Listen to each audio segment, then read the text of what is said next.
Hi friends, అందరు ఎలా ఉన్నారు? After long time video.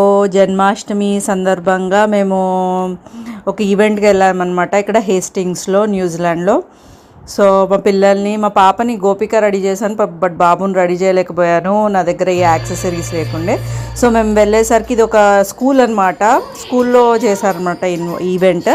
ఇంకా ప్రోగ్రామ్ స్టార్ట్ అయిపోయింది. ఫస్ట్ పూజ చేశారంట, అంటే మా ఆయన వాళ్ళ ఫ్రెండ్స్, కొలీగ్స్ వాళ్ళందరూ వచ్చారు. సో ఈవెంట్ స్టార్ట్ అయిపోయింది. ఇంకా చిన్న చిన్న పిల్లలు ఆల్రెడీ అంటే పార్టిసిపెంట్ నేమ్స్ ఇచ్చారనమాట. ఈ ఈవెంట్ ఎప్పుడో అంటే ఆల్రెడీ మాకు ఒక ఇది వచ్చిందనమాట, ఒక గ్రూప్లో. సో ఎవరైనా పార్టిసిపేట్ చేయాలనుకుంటే వాళ్ళ నేమ్స్ ఇస్తే వాళ్ళు కండక్ట్ చేస్తారనమాట. సో అక్కడ ఇక ఈవెంట్ స్టార్ట్ అయింది, పిల్లలు డాన్స్ చేస్తున్నారు. ఇంకా చూడండి, మా పాపని కూడా నేను